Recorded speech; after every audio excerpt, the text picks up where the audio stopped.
नमस्कार मित्रांनो, सिंह राशीच्या लोकांनो, जून 2026 मध्ये 7 पिढ्यांचा विक्रम मोडला जाणार आहे। कारण या जून महिन्यात तुमची 5 मोठी स्वप्ने पूर्ण होणार आहेत। या जून महिन्याला साधा-सुधा समजू नका। कारण मित्रांनो, मागील 5 महिने जानेवारी, फेब्रुवारी, मार्च, एप्रिल आणि मे या महिन्यांमध्ये तुम्ही जितक्या अडचणी सहन केल्या तितक्या कदाचित इतर कोणीही केल्या नसतील। तुमचे प्रत्येक काम बिघडत होते। 99% पर्यंत येऊन प्रत्येक काम अडकत होते। मित्रांनो, कासवासारखी मंद गती तुमच्या जीवनात चालू होती। आयुष्य जणू कुठेतरी अडकून पडले होते, कुठेतरी फसले होते। आपल्याच लोकांकडून फसवणूक होत होती। तुम्हाला कोणी समजून घेत नव्हते, ना आपले ना परके। मित्रांनो, कोणीच तुम्हाला समजू शकत नव्हते। प्रत्येक आशा तुटत होती, प्रत्येक अपेक्षेवर पाणी फिरत होते। पण इतरांच्या आनंदासाठी या काही महिन्यात तुम्ही स्वतःच्या आनंदाचाही त्याग केला। स्वतःचेही अनेक ठिकाणी बलिदान दिले। लोक तुम्हाला मजबूत समजतात कारण तुम्ही सिंह राशीचे आहात। तुमचे राशीस्वामी सूर्य आहेत। लोक तुम्हाला पाहून असे समजतात की हा किती भाग्यवान माणूस आहे। याच्या आयुष्यात काही दुःखच नाही, काही त्रासच नाही। बाहेरून पाहिल्यावर सर्वजण तुम्हाला खंबीर समजतात, पण आतमध्ये तुमच्या दुःखांचा, अडचणींचा ज्वालामुखी धगधगत असतो। मनात अनेक प्रकारचे संघर्ष सुरू असतात। तुम्हाला पाहून कोणीही अंदाज लावू शकत नाही की तुमच्या मनात आणि डोक्यात किती गोष्टी चालू आहेत। पण एक गोष्ट निश्चित आहे की हा जून महिना मोठे बदल घेऊन येत आहे। 5 मोठे ग्रह राशी परिवर्तन करत आहेत। याचा संपूर्ण प्रभाव तुमच्या जीवनावर पडताना दिसत आहे। मित्रांनो, तुम्ही सिंह राशीचे आहात। बाहेरून अगदी सिंहासारखे दिसता, पण तुमचीही एक इच्छा असते की कोणीतरी असा व्यक्ती असावा जो तुम्हाला समजून घेईल, निःस्वार्थपणे तुमची साथ देईल। पण तसे होत नाही, कारण तुमचे विचार खूप उच्च पातळीचे असतात। त्यामुळे अनेकदा कोणी तुम्हाला समजू शकत नाही। मागील काही महिन्यांपासून तुमच्या लग्नस्थानी केतू विराजमान आहेत। त्यामुळे तुम्हाला एकटेपणा जाणवत आहे। इतका एकटेपणा की गर्दीत असतानाही तुम्हाला वाटते की येथे माझी जागाच नाही। घरात 4 माणसे बसलेली असली तरी तुम्हाला वाटते की मला इथून निघून जावे, कुठेतरी एकांतात जाऊन बसावे। एकटेपणाही आता तुम्हाला आवडू लागला आहे। काही काळापासून गर्दीशी आणि लोकांशी तुमचे नाते तुटत चालले आहे। पण हा जून महिना तुमच्या अनेक प्रश्नांची उत्तरे घेऊन येत आहे। जे आयुष्य कुठेतरी अडकले होते ते आता पुढे सरकणार आहे। कारण तुमचे राशीस्वामी सूर्य मिथुन राशीत प्रवेश करणार आहेत। सिंह राशीचे लोक गरजेपेक्षा जास्त जबाबदाऱ्या उचलतात। लहानपणापासूनच त्यांच्या खांद्यावर जबाबदाऱ्यांचे ओझे टाकले जाते। आई-वडील, कुटुंब आणि परिस्थिती यामुळे ते आयुष्यभर त्या जबाबदाऱ्या निभावत राहतात। प्रत्येक टप्प्यावर नाती बदलतात, पण जबाबदाऱ्या मात्र वाढतच जातात। त्या कधी कमी होत नाहीत। मित्रांनो, इतरांच्या आनंदासाठी तुम्ही स्वतःच्या आयुष्याचाही त्याग करता। स्वतःची स्वप्ने बाजूला ठेवता, पण बदल्यात फारसे काही मिळत नाही। ज्यांच्यासाठी तुम्ही सर्वतोपरी प्रयत्न करता, ज्यांच्यासाठी स्वतःचा आनंद त्यागता, ते लोकही तुम्हाला समजून घेत नाहीत। पण हा जून महिना तुमच्या शत्रूंपासूनही मुक्तता देणारा ठरणार आहे। जर तुमची रास सिंह असेल तर हा संपूर्ण संदेश शेवटपर्यंत ऐका, कारण जून महिना तुमच्या जीवनाच्या प्रत्येक क्षेत्रात मोठे बदल घेऊन येणार आहे। काही चुका आहेत ज्यांपासून तुम्ही सावध राहिले पाहिजे, कारण याच चुका तुम्ही पूर्वीही केल्या होत्या आणि त्यामुळे अनेक संधी तुमच्या हातातून निसटल्या। हा जून महिना तुमच्यासाठी एक नवीन कथा लिहित आहे। सर्वप्रथम आपण तुमचे राशीस्वामी सूर्य यांच्याबद्दल बोलू। सध्या सूर्य तुमच्या दशम भावात आहेत आणि 15 जूनला ते तुमच्या एकादश भावात प्रवेश करतील। राशीस्वामी जेव्हा एकादश भावात जातात तेव्हा तो लाभाचा भाव मानला जातो। तसेच समाधान आणि इच्छापूर्तीचे संकेतही याच भावातून मिळतात। त्यामुळे राशीस्वामी एकादश भावात गेल्यावर लाभाचे दरवाजे उघडतील. म्हणजेच नफा भरभरून मिळण्याची शक्यता आहे. तुम्ही शेअर मार्केटमध्ये गुंतवणूक करत असाल, प्रॉपर्टीमध्ये पैसे गुंतवले असतील किंवा इतर कोणत्याही ठिकाणी गुंतवणूक केली असेल आणि बराच काळ नफा मिळत नसेल, तर जून महिना नफ्यासाठी खूप चांगला ठरू शकतो. छोट्या छोट्या ठिकाणाहूनही चांगला लाभ मिळू शकतो.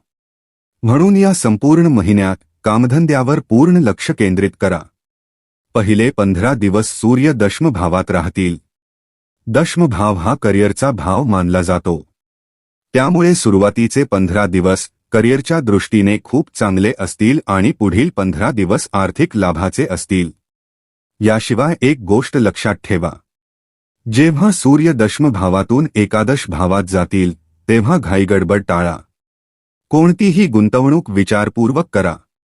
कारण सूर्य एकादश भावात गेल्यानंतर तुम्हाला असे वाटू शकते की प्रत्येक ठिकाणाहून मला नफा मिळणार आहे, तिथूनही नफा मिळेल असे तुम्हाला वाटेल. तुम्हाला असे वाटेल की मला लगेच लक्षाधीश व्हायचे आहे, करोडपती व्हायचे आहे आणि जर मी इथे पैसे गुंतवले, इथे मेहनत केली तर लगेच परिणाम मिळतील. पण तसे होणार नाही. केतू लग्नस्थानी बसले आहेत. त्यामुळे मित्रांनो, तुम्ही थोडेसे अलिप्त होऊ शकता.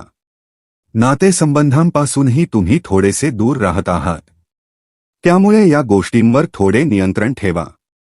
कोणावरही डोळे झाकून विश्वास ठेवू नका. तसेच कोणतीही गुंतवणूक अचानक करू नका. प्रत्येक गोष्ट थांबून विचार करून कराल तर जास्त चांगले होईल.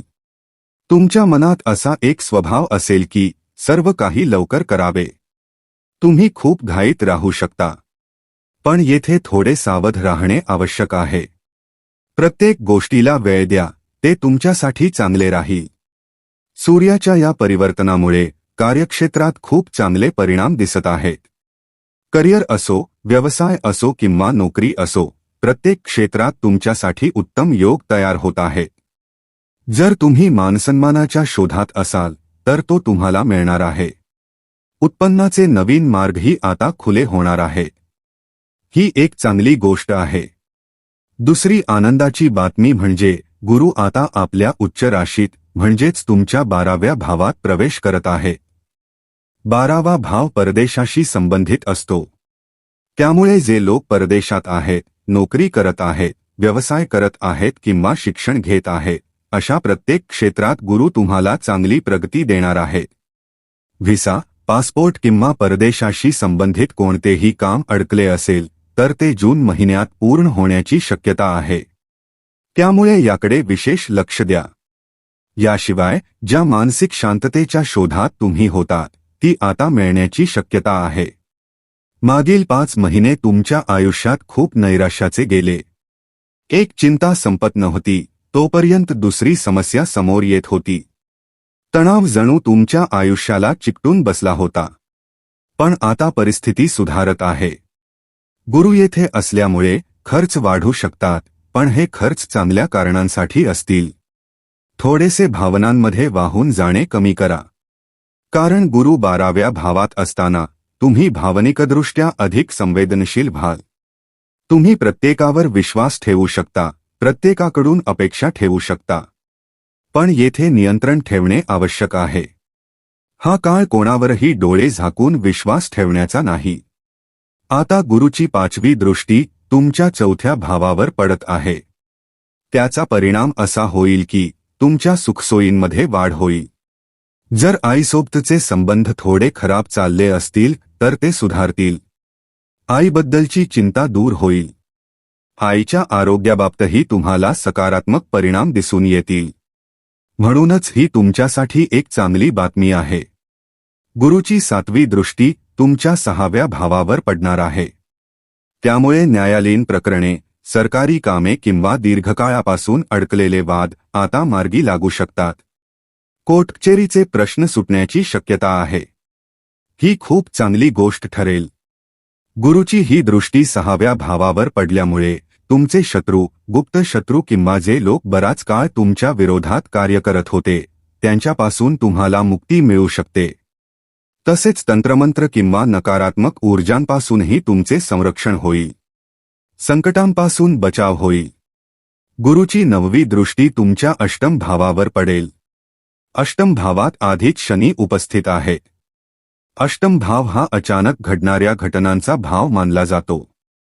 त्यामुळे आतापर्यंत तुमच्या जीवनात असे होत होते की एक समस्या संपली की दुसरी अचानक समोर उभी राहत होती. पण आता तुम्हाला सकारात्मक संकेत दिसत आहे. गुरु जेव्हा अष्टम भावावर दृष्टी टाकतील तेव्हा जे संकटे येत होती त्यापासून तुम्हाला संरक्षण मिळेल. कोणतीही नकारात्मक ऊर्जा असेल तर तिच्यापासूनही बचाव होईल. तुमची विचारसरणी अधिक सकारात्मक होईल. ही तुमच्यासाठी खूप चांगली गोष्ट आहे. पण काही सावधगिरी बाळगणेही अत्यंत आवश्यक आहे. मागील काही काळात तुमच्या जवळच्या लोकांनी तुम्हाला धोका दिला आहे. ज्यांच्याकडून तुम्ही अपेक्षा ठेवल्या होत्या त्या अपेक्षाही तुटल्या आहेत. तुम्ही काहीतरी मोठे करण्याच्या तयारीत होतात. होय, या 5 महिन्यात सूर्य तुमचे राशीस्वामी असल्यामुळे तुम्हाला नेहमीच मोठे काहीतरी करायचे असते. लहान गोष्टींमध्ये तुम्ही कधीच समाधानी राहत नाही. लाख रुपयांमध्ये किंवा 1000 रुपयांमध्ये तुम्ही कधीच समाधान मानत नाही. तुम्हाला काहीतरी मोठे करायचे असते. सिंह राशीचे लोक एक मोठे साम्राज्य उभारण्याची क्षमता ठेवतात. पण अनेकदा त्यांची विचारसरणी मोठी असली तरी ते प्रत्यक्षात करू शकत नाहीत. कारण ते अनेक गुंतागुंतीत अडकून जातात. जबाबदाऱ्यांच्या बंधनात अडकून राहतात. मागील काळात तुम्ही काही मोठी पावले उचलण्याचा प्रयत्न केला होता पण ते शक्य झाले नाही. कारण तुमच्या कुटुंबात अचानक काही घटना घडल्या आणि तुमचे लक्ष तुमच्या ध्येयावरून हटून कुटुंबाकडे वळले. घरातील वाद, भांडणे किंवा जोडीदाराच्या आयुष्यातील काही समस्या यामुळे तुम्ही स्वतःची स्वप्नेही बाजूला ठेवली आणि त्याग केला. अशा गोष्टी तुमच्यासोबत वारंवार घडत होत्या. जर असे तुमच्यासोबत झाले असेल तर कमेंटमध्ये नक्की सांगा. आणि मित्रांनो, आता मी ज्या 5 सावधगिरींबद्दल बोलणार आहे त्यापूर्वी जर तुम्हाला तुमच्या कुंडलीचे विश्लेषण करून घ्यायचे असेल आणि आयुष्यातील एखाद्या अशा समस्येत तुम्ही अडकले असाल ज्यातून बाहेर पडता येत नसेल तर योग्य विश्लेषणामुळे कोणता ग्रह जास्त त्रास देत आहे आणि अडचणींचे मूळ कारण काय आहे हे समजू शकते. पहा, तुमचे राशीस्वामी सूर्य आहेत आणि तुम्ही कधी कधी खूप आक्रमकही होता. अचानक तुमच्या आयुष्यात काही आव्हाने आली तर तुम्ही अचानक काही ना काही निर्णय घेत राहता. म्हणजे सध्या तुमचे आयुष्य पूर्णपणे स्थिर चालले असेल, सर्व काही उत्तम सुरू असेल. पण उद्या अचानक तुम्ही असा एखादा निर्णय घ्याल ज्याची तुम्हालाही अपेक्षा नसेल. तुम्ही एखादी महागडी वस्तू खरेदी करू शकता, कोणासोबतचे नाते तोडू शकता किंवा नवीन नाते जोडू शकता. कुठेतरी प्रवासाला जाऊ शकता. अगदी परदेशातही जाऊ शकता. अशा अनेक गोष्टी तुम्ही करू शकता. त्यामुळे आज तुम्ही काय आहात आणि उद्या काय असाल हे कधी कधी तुम्हालाही समजत नाही. म्हणून घाईघाईत निर्णय घेऊ नका, ही गोष्ट लक्षात ठेवा. आणि या दिवसांमध्ये वैवाहिक जीवनात थोडा संयम ठेवावा लागेल. तुमच्या सप्तम भावात राहू विराजमान आहेत आणि ते बराच काळ तिथेच राहणार आहेत. जेव्हा राहू सप्तम भावात असतात तेव्हा भ्रम निर्माण होणे स्वाभाविक आहे. जोडीदार चांगला असला तरी तो चांगला वाटणार नाही आणि जोडीदार चुकीचा असला तरी तो योग्य वाटू शकतो. अशा प्रकारच्या परिस्थिती निर्माण होऊ शकतात. म्हणून जर तुम्ही विवाह करण्याचा विचार करत असाल तर थोडा वेळ घ्या, प्रत्येक गोष्ट नीट समजून घ्या आणि त्यानंतरच विवाहाचा निर्णय निश्चित करा. हा काळ प्रत्येक गोष्टीला वेळ देण्याचा आहे, घाईघाईने निर्णय घेण्याचा नाही. ही गोष्ट लक्षात ठेवा. याशिवाय विचार करून बोला. तुमच्या तोंडून काही असे शब्द बाहेर पडू शकतात किंवा तुम्ही एखाद्याला काही वचन देऊ शकता. त्यामुळे सावध राहा. हा काळ कोणालाही वचने देण्याचा नाही. कोणतीही गोष्ट विचार न करता बोलण्याचा नाही. थोडे सावध राहा. आणि जितके तुम्ही वादविवादांपासून दूर राहाल तितका हा महिना तुमच्यासाठी चांगला ठरेल.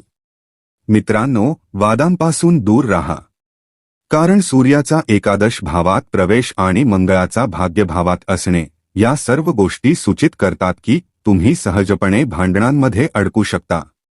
कोणी वाद घालत असेल तर तुम्ही मध्यस्थी करण्यासाठी मध्ये पडू शकता. त्यामुळे काळजी घ्या. सध्या मंगळ तुमच्या भाग्यभावात आहेत आणि 21 जूनला ते वृषभ राशीत म्हणजेच तुमच्या करिअरच्या भावात प्रवेश करतील.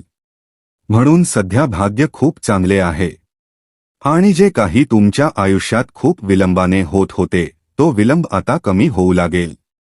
करिअर असो किंवा इतर कोणतेही क्षेत्र असो, प्रत्येक ठिकाणी सुधारणा दिसून येईल. याशिवाय लक्षात ठेवा की जेव्हा मंगळ दशम भावात येतील तेव्हा करिअरमध्येही खूप चांगल्या संधी मिळतील. पण येथे सावध राहण्याची गरज आहे. तुम्ही कोणासोबत वादात अडकू शकता.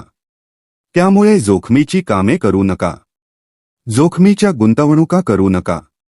अनावश्यक खर्च टाळा. जर या गोष्टींवर नियंत्रण ठेवले तर जून महिना तुमच्यासाठी अत्यंत उत्तम ठरू शकतो. मित्रांनो, जर हा व्हिडिओ तुम्हाला आवडत असेल तर नक्की लाईक करा. या काही महत्त्वाच्या सावधगिरी होत्या, पण हो, तुम्ही सिंह राशीचे आहात.